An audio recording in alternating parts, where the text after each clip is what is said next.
Tem algumas coisas que eu quero compartilhar do que eu venho aprendendo morando aqui na Jureia, e uma delas, certamente, é a questão da mudança, da possibilidade da mudança, da escolha pela mudança. Em que momento a gente escolhe mudar? Exige energia, exige tempo, sair da zona de conforto, do que já é conhecido. Eu acredito que o mais difícil é ter que lidar com o fato da gente não estar certo. Mudar exige que você olhe para algo que não está certo, que não está funcionando. Só que para mudar de fato, a gente precisa assumir responsabilidade sobre o que não está dando certo. A gente precisa identificar o nosso papel, a nossa responsabilidade. Exige um esforço consciente da nossa parte e a gente está a maior parte do tempo no modo padrão, modo inconsciente, repetindo os mesmos comportamentos, reagindo da mesma maneira. E de mundo interno, a forma como a gente está cultivando o mundo, cada realidade reflete a visão de cada pessoa, né? Cada pessoa vai construir a sua versão da realidade. E na maior parte das vezes a gente constrói essa realidade para que ela se torne menos agressiva,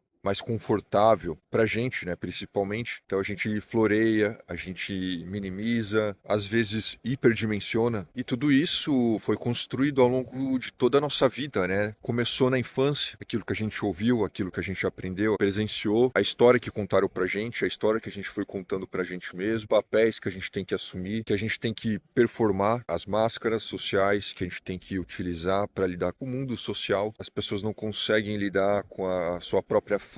Na verdade, o mundo não aceita, né, as diversidades, as diferenças de faces, as particularidades. Então, para facilitar essa convivência, a gente é obrigado a desenvolver esses mecanismos. E, na verdade, eu acredito que não seria um problema a gente reproduzir esses mecanismos, né? Acho que o mais importante é a gente adquirir consciência sobre eles, identificar quais são os gatilhos, né? O que faz com que isso se manifeste, entender todo o contexto, entender a origem. Tendo consciência, você consegue moldar, você consegue jogar luz sobre aquilo, você dá nome, você dá uma forma, você consegue identificar. Não é mais algo que você só sente e não sabe exatamente o porquê ou o que é. Você passa a perceber, você consegue identificar. E quanto mais a gente vai treinando isso, essa percepção, essa consciência, mais vai ficando mais fácil, vai se tornando um novo padrão, né?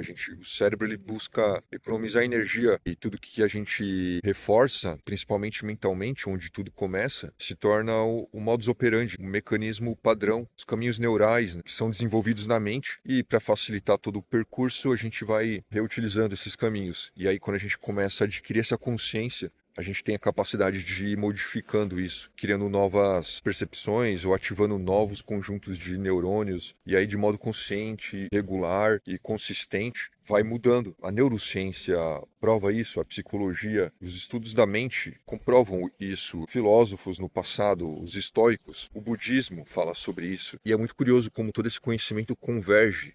Não é à toa, né? Naturalmente a gente vai encontrar uma resistência para a mudança, porque não é o caminho conhecido pela mente, né? Pelo cérebro. E até o nosso ego que passa a sentir o medo de perder o controle, que o ego ele tenta manter controle sobre tudo. E o conhecido passa segurança para o ego, né? Que é isso que ele quer. E aí começa um processo árduo, mas necessário para todo ser humano, ou deveria ser, porque senão não faz sentido a gente ser humano, se questionar sobre a sua visão de mundo, não duvidar, mas questionar. Muitas vezes se desconstruir e se reconstruir, estar consciente, buscar a consciência, identificar os pensamentos. Aliás, não se identificar com os pensamentos. Lembrar que os pensamentos são pensamentos e que a gente não é a mente. A mente resiste tanto que eu sinto que toda vez que eu tento explicar sobre a mente, dentro da minha ótica, do que eu leio, do que eu aprendo, ou das minhas percepções, eu encontro dificuldade para isso, quase como se fosse uma tentativa da minha própria mente tentar não se separar disso, como se o meu próprio ego estivesse relutando, não me dando a possibilidade de conseguir visualizar isso. Se eu consigo visualizar, eu consigo explicar isso melhor. E quando eu consigo explicar isso melhor, isso se consolida. Minha visão fica mais apurada, meus sentidos ficam mais apurados para perceber essas nuances, né? Essas diferenças, identificar essas diferenças. E isso parece que é um sinal de perigo para o ego, né? Para a mente. O eu mais puro, né? Não é a nossa essência. Então, eu encontro essa resistência. Mas quanto mais eu tento, de forma consciente, falar e perceber isso, mais eu reforço. Vai chegar um momento que isso não vai ser mais um esforço. Vai ser espontâneo, vai ser natural. Mas aí exige também um trabalho trabalho bastante consciente em todas as áreas da vida, porque esse trabalho ele está acontecendo de forma contínua. É por isso que eu gosto de estar aqui, né? Em contato com o que é natural, com o que os meus sentidos foram feitos para sentir, para experimentar, para experienciar. Eu não sou hiperestimulado. Quando eu não estou hiperestimulado, eu consigo ter contato melhor com o que é meu, né? Com quem eu sou de fato. Eu vou descobrindo. E aí, a partir daí que eu consigo promover mudanças reais mesmo, profundas, sólidas. Eu preciso entrar em contato com o que é mais desconfortável possível, aquilo que eu busco não sentir. A mudança é o fluxo natural do universo. Não tem como a gente resistir à mudança. Nosso corpo muda, a nossa mente muda, cada célula, tudo ao nosso redor está mudando, desde o nível molecular até a maior parte possível. As estações, a cor das plantas, a gente tentar equalizar a nossa mente com isso, com o fluxo natural, que é a mudança, a transformação. Eu acho que as coisas vão fluir muito melhor. É o que eu venho sentindo nos últimos tempos, por isso que eu quis compartilhar, porque se faz sentido para mim, deve fazer sentido para mais alguém. Bom, vou ficando por aqui. Deixem comentários, eu quero aparecer mais aqui, trazer mais reflexões, mas eu também quero interações vindas de vocês. Eu quero algum tipo de feedback, é importante para fortalecer o debate e me estimular a contribuir, a compartilhar, a conversar cada vez mais aqui.